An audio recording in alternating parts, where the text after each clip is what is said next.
Hey guys, how's it going? My name is Micaela and today is actually a very special day. Do you want to know why?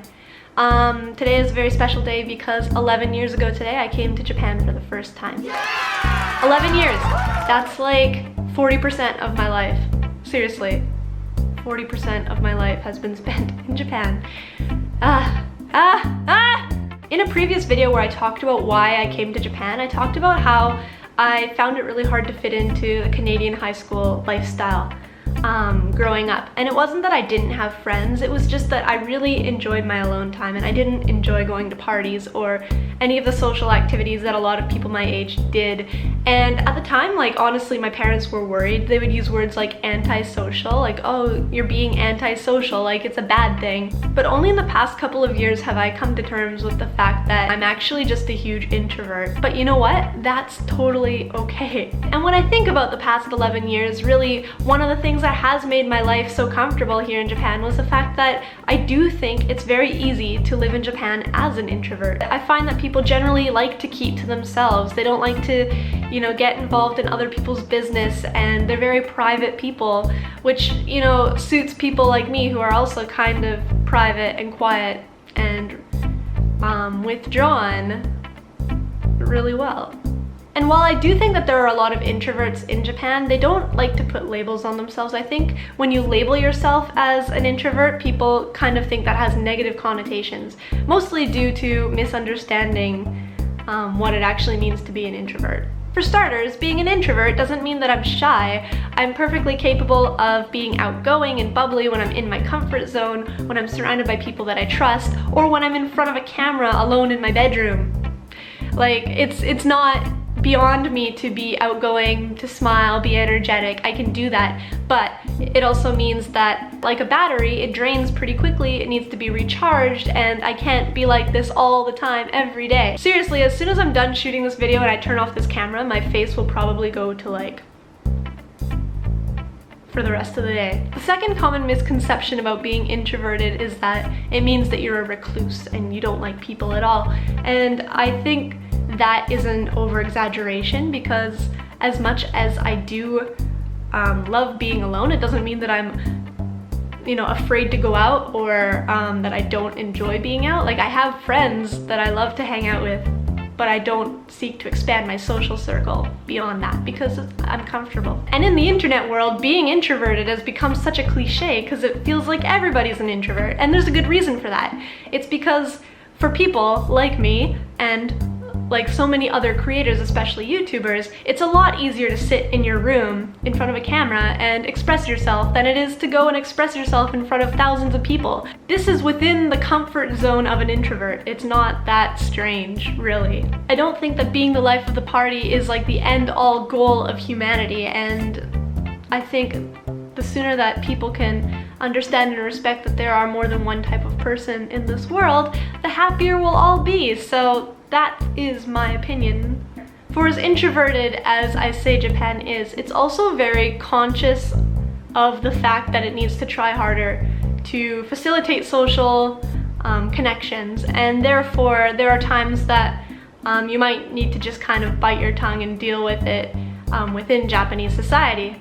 A good example of this is obligatory work parties or drinking parties with coworkers, and this is done primarily to encourage communication within the company and to encourage friendships and create a better job working environment. And for me, I don't like work parties.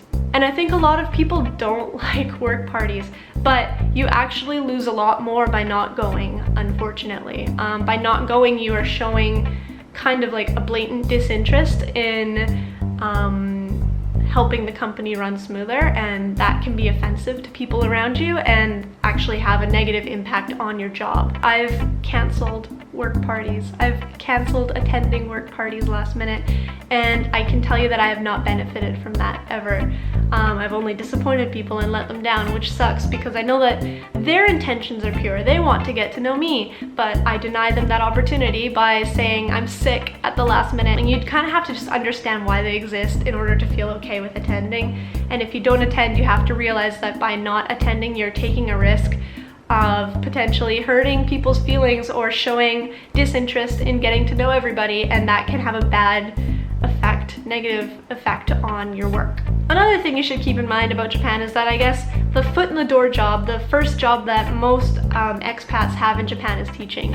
And if you are an introvert, you might find teaching in a high school or teaching in front of, multiple students very exhausting. So if you're looking for a job and your visa allows it, perhaps try to work more privately. If you're coming to Japan and you want to teach English and your visa allows it, what you could do instead of teaching at a high school or any situation that puts you in front of a large group of people is to join an eikaiwa, where they usually have smaller class sizes, or teach privately, where you're teaching one-on-one and you get to know each student individually. I find that that is a lot easier. Dancing around and entertaining children, of course, it is a lot of fun, but I think I could only do it like once a day. And doing multiple back-to-back lessons of children and dancing would drain me so badly that I would just go home and like not talk to anybody.